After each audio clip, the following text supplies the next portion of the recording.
तुम्हारे घर वाले तुम्हारे ऊपर जितनी भी सख्तियां करें, तुम उनके साथ हसन सलूक से पेश आओ और मेहनत करना।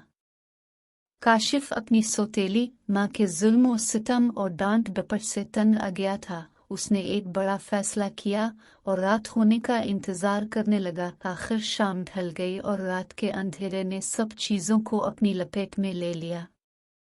काशिफ ने घर को हसरत भरी निगाहों से देखा और अपने जमाशुदा रुपए जेब में डाले और घर से निकल गया। इसके कदम खुद ब खुद स्टेशन की तरफ बढ़ने लगे। वो कराची जाना चाहता था। उसने स्टेशन पहुंचकर कराची का टिकट लिया। थोड़ी देर बाद रेलगाड़ी आ गई तो वो इसमें बैठ गया। जिस सीट पर वो बैठा था उसके बराबर वाली सीट पर एक बुजुर्ग बैठे थे। काशिफ चूंकि अभी 11 साल का था, इसलिए बुजुर्ग हैरान हुए कि ये छोटा सा बच्चा अकेला कहाँ जाना चाहता है। उन्होंने काशिफ से पूछा कि बेटा तुम कहाँ जा रहे हो। काशिफ के साथ कभी किसी ने इतनी नरमी से बात नहीं की थी। काशिफ ने जवाब दिया कि मैं कराची जाना चाहता हूँ।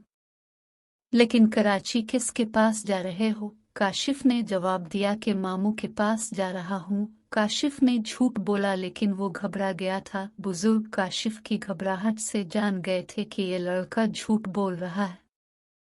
वो बोले बेटा तो मुझे अपनी परेशानी बताओ, शायद मैं तुम्हारी कोई मदद कर सकूं। ये सुनते ही काशिफ का दिल न जाने क्यों सब कुछ बताने को चाहा और उसने सब कुछ शुरू से आखिर तक बता दिया। काशिफ की बात खत्म होने पर बुजुर्ग बोले कि लेकिन बेटा तुम्हें ऐसा नहीं करना चाहिए था। तुम मेरी बात मानो और अगले स्टेशन पर आकर जाओ और किसी दूसरी रेलगाड़ी से वापस लाहौर चले जाओ।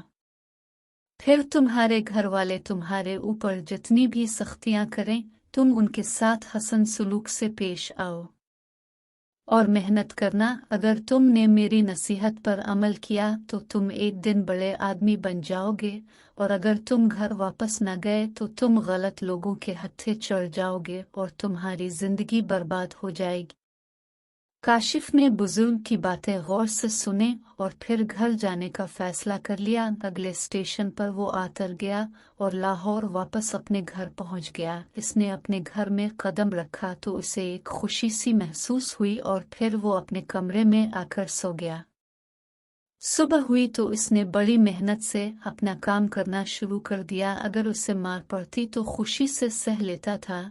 वो एक मामूली स्कूल में पढ़ता और स्कूल से आकर अखबार और रिसाले फरोख्त करता। इस तरह पढ़ते पढ़ते इसने डॉक्टरी का इम्तिहान पास कर लिया और डॉक्टर बन गया। बुजुर्ग की बात सच साबित हो चुकी थी। वो एक बड़ा आदमी बन चुका था। अब हर कोई इसकी इज्जत करता था।